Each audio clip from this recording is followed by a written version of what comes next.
Welcome, friends. It's nighttime here and almost the end of Ramadan.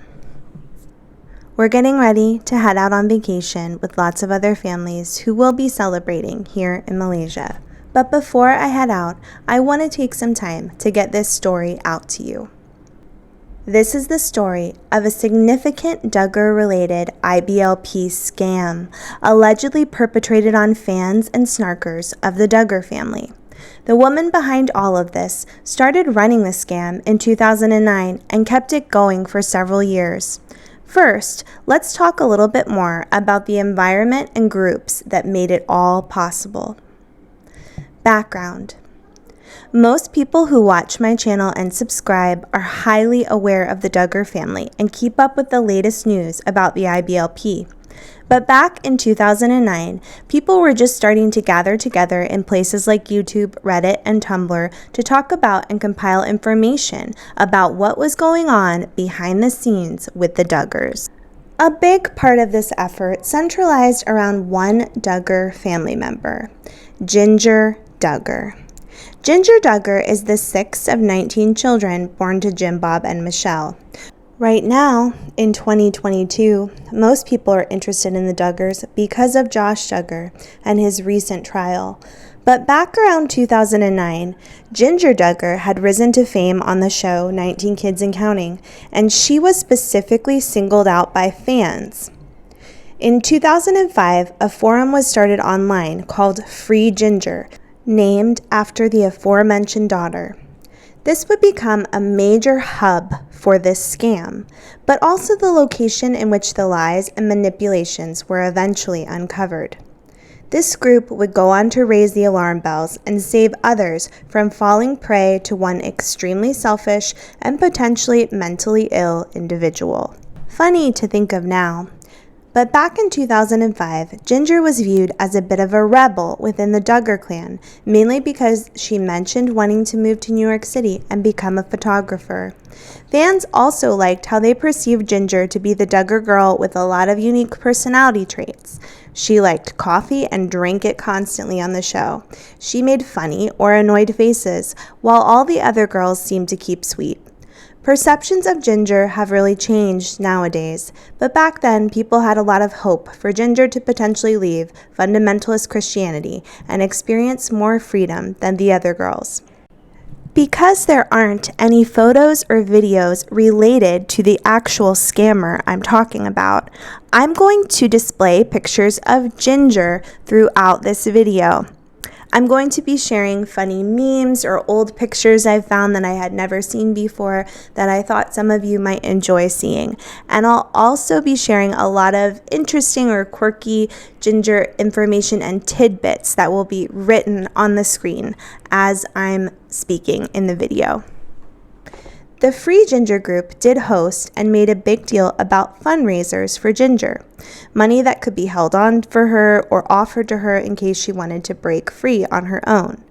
But honestly, the main purpose of the group was the exchange of gossip and information about the Duggars, as well as general snark about the family. The forum also hosted people who wanted to talk about the IBLP, as well as lesser-known IBLP families who maybe had a social media presence and were fun to follow. Free Jinger was also one of the few places where people were already talking about the IBLP not being what people thought it was, trying to uncover more about what was going on behind the scenes. Most people who spent time in the Free Jinger forum were not former Christian fundamentalists, so they weren't the kind of people who already had a personal background with the IBLP, thereby perhaps leaving themselves open to being manipulated more easily. I know this is getting long, so I'll just add one more puzzle piece you should know about.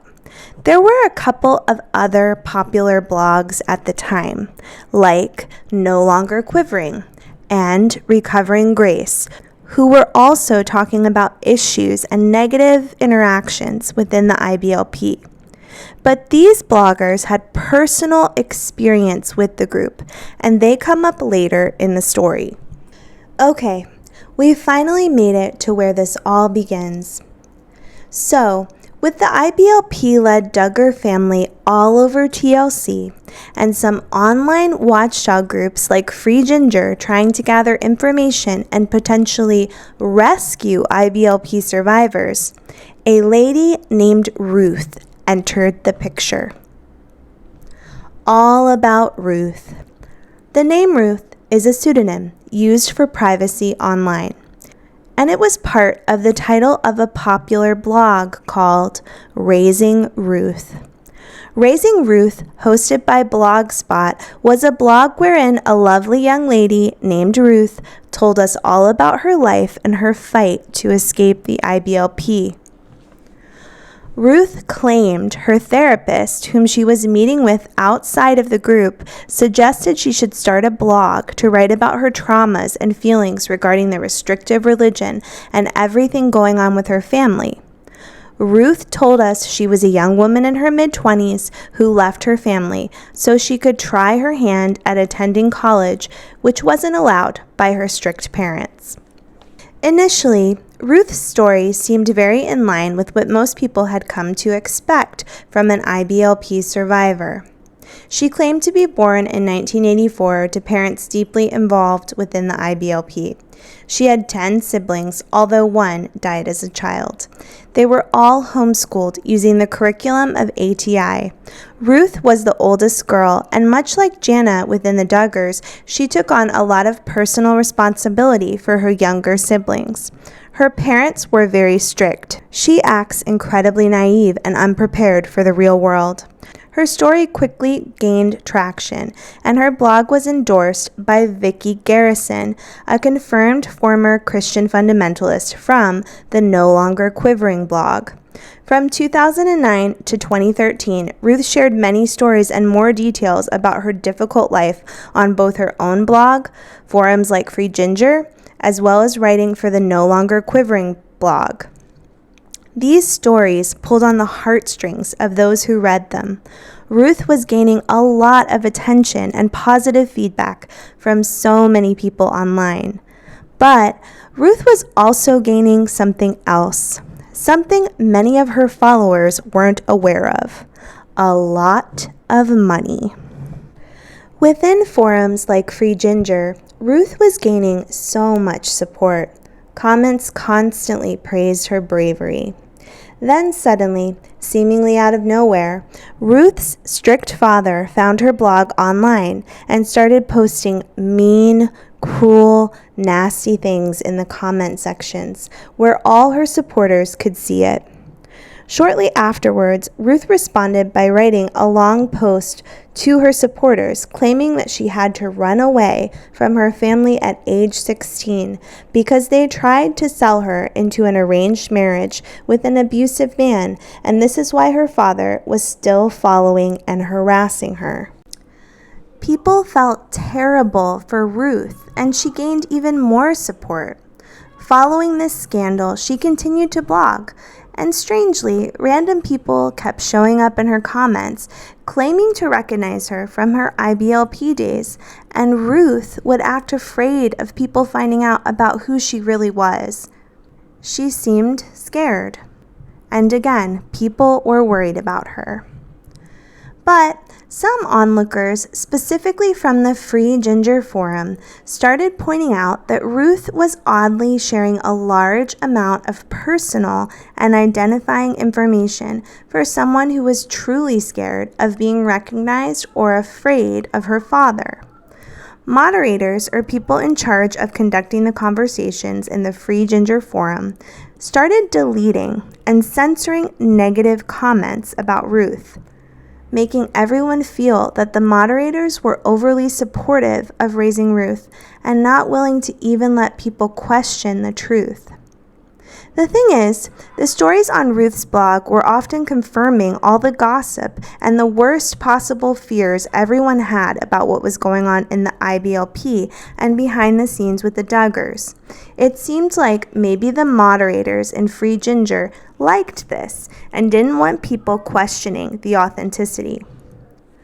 Alarm bells should start going off here, because all of a sudden, people in these forums started posting about wanting to donate money or do fundraisers for Ruth.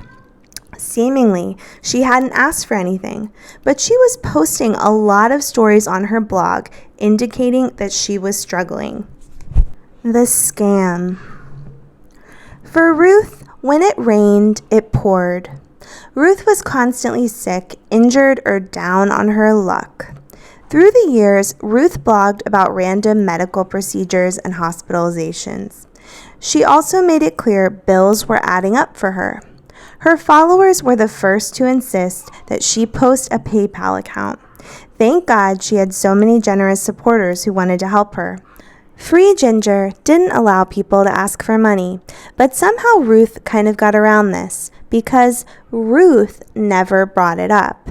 It was always a random, faceless forum user who casually mentioned she had started a fundraiser for Ruth and people should consider donating. Things kept getting weirder. Here is just a snippet of what Ruth shared on her blog about her life. In 2010, she claimed she landed a job as a live-in nanny, but sadly she was fired from the position because the father of the kids hit on her, and the mother found out and wasn't happy. Ruth was kicked out and inevitably couldn't find housing. Donations came into her PayPal account from worried supporters. Ruth was also a server, but people were constantly mean to her. They made fun of her because she was no longer a Christian. I mean, how would they know this? She was just feeding them food. And then they never left her tips because they were angry. I mean, the stuff she blogged about was just odd, and it's like it was feeding into her readers. She blogged about things she knew would cause people to want to donate money to her. Like in 2012, Ruth was living in a trailer, but she blogged that she was kicked out unfairly, again needing help to get back on her feet.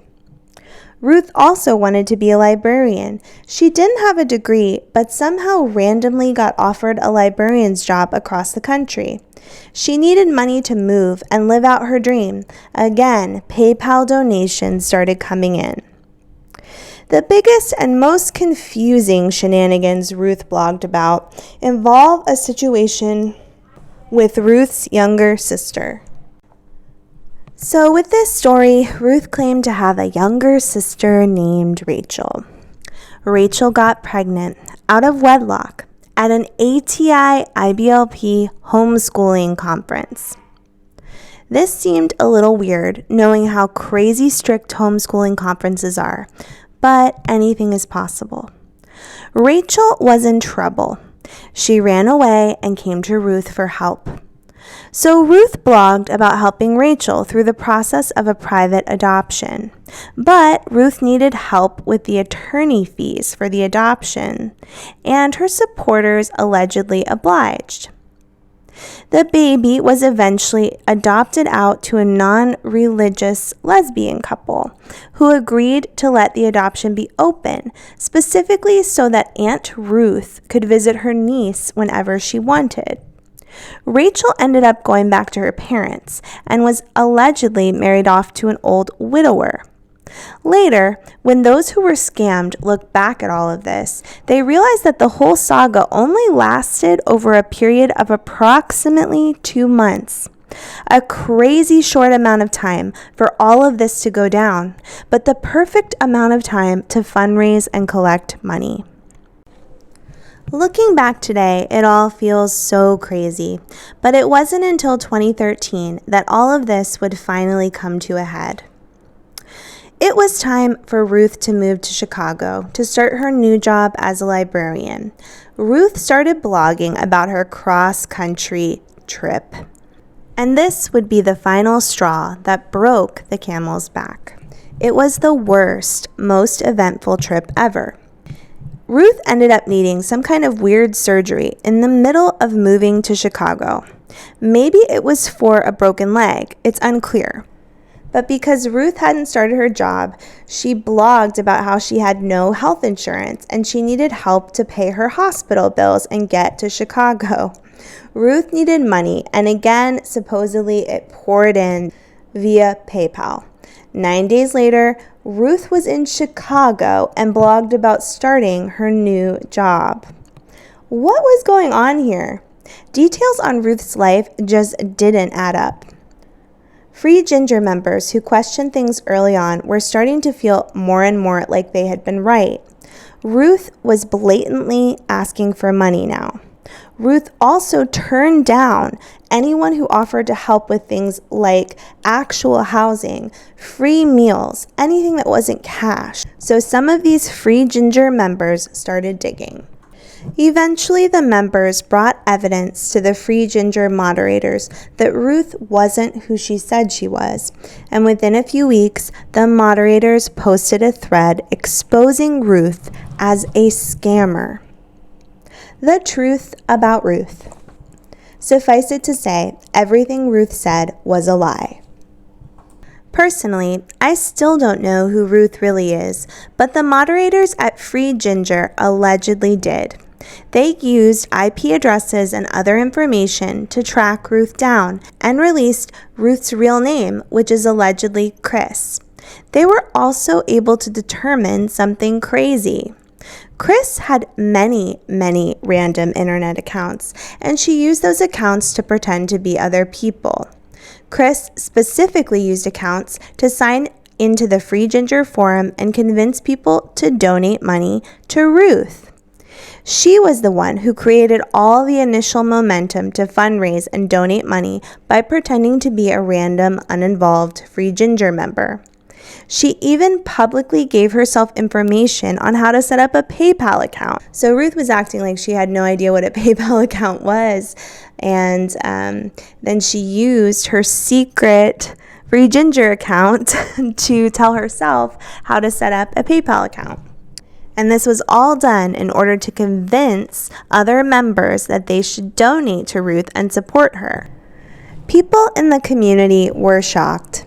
Everyone started talking about this revelation, and many people spoke out about donating large sums of money to Ruth. Ruth's response to all of this was to write a blog post denying all of it, shut down the Razing Ruth blog, and stop posting. But it didn't stop there.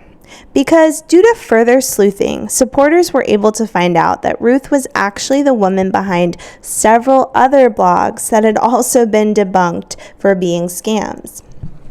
These blogs include, but are possibly not limited to, number 1, a blog where Chris claimed to know Kate Goslin of TLC's John and Kate Plus 8. Chris hated Kate and spent a lot of time alleging that Kate was abusing the kids, while also insisting that there was absolutely no reason for her to call the authorities. Also on the blog, Chris had a son who died from untreated appendicitis. So, yet another blog where she was dedicated to garnering sympathy and potentially getting donations.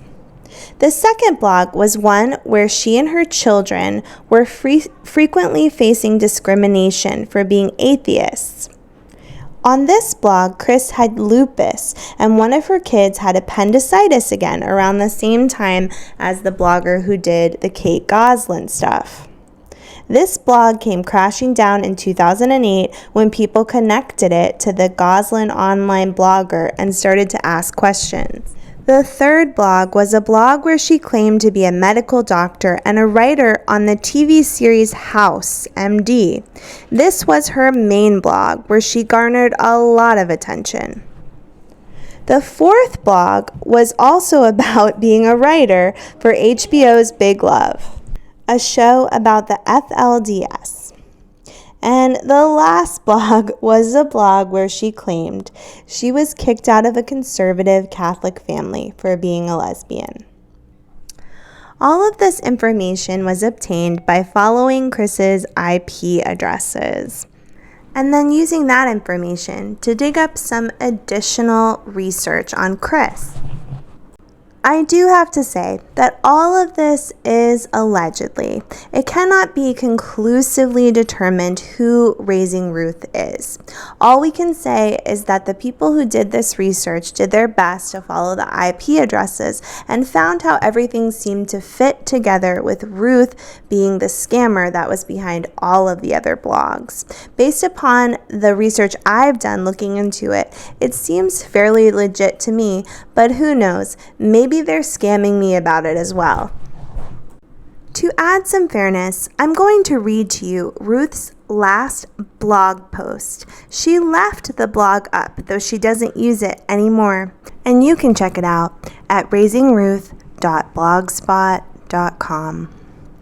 The name of her last blog is Leaving Story Up, The Rest Isn't Worth It. It was written on Monday, July 15th, 2013. Thank you to all who have expressed support and help during my move. I regret that I couldn't prove my identity to your standards. Some people came up with the wrong conclusions, and for that, I am sorry. I've been accused of being many different people, and that's not true at all. I do apologize for any hurt feelings and any problems that this has caused Free Jinger or ex-ATI universe. I pray that all will find peace, and that someday I will have the courage to state my identity aloud and proud. For now, that's not possible. This blog gave me the courage to get this new job and to move to a new place, and I'll never regret having it for that reason. I will never regret the connections I've made. I just think that for the sake of everyone, it's time to move on. I'm leaving up the post about my life because there's nothing to be ashamed of. Comments on some of the last posts are being removed because some people were leaving nasty comments or deleting comments themselves. I realize this won't stop the conversation, but I don't have the emotional capacity to handle the accusations or the false claims at the moment. I have a job that I need to keep up, and I need to concentrate on being healthy. I'm editing this to add, my identity has been proven to people I meet in real life. I realize that failing to share it with all of you is the main reason for this doubt. I accept the responsibility for the speculation. It was a great 4 years, and I love those of you I've met in person or spoke to along the way by phone or email. I hope we can still communicate. Ruth. I will say that in the Free Jinger forum, lots of people talked about how they couldn't find anyone who had actually met Ruth in person. So much craziness. So what were the consequences of Razing Ruth? Some Free Jinger members were able to have a gleeful I told you so moment, but most were pretty shocked that Razing Ruth was fake. Many members admitted to sending her money, some up to $1,000. One blog called The Truth About Ruth estimated that Free Jinger members alone sent her a total of $12,000 over 4 years. If the truth about Ruth is to be believed, that $12,000 was only from the Free Jinger forum and those who admitted to sending money. That doesn't include the 5 other blogs she was running, plus whoever donated directly to her blog spot. So I guess it's like, who's to say how much or how little Ruth was really scamming people out of? Additionally, I've really come to feel like money was only part of the scam. The other parts of the scam included all of the attention, feedback, and support Ruth was continuously being provided with from her followers. It's interesting because some people still remember Razing Ruth from the Free Jinger days, and they will occasionally ask whatever happened to Ruth without being aware at all that she was found to be a scammer. It's sad that the best of intentions of some of the people who existed on the Free Jinger forum were exploited. However, I personally found it super interesting to learn. When everything went down with Josh Duggar in 2001, it's interesting that Snarkers did raise thousands of dollars for an Arkansas child abuse prevention charity. So ultimately, maybe the goodwill from those original Free Jinger days still lives on. Coming back around to the blog No Longer Quivering. Keep in mind, there are several people who write for the blog, but Vicki Garrison is the one I talked about earlier, and she's the one who allegedly first started the blog.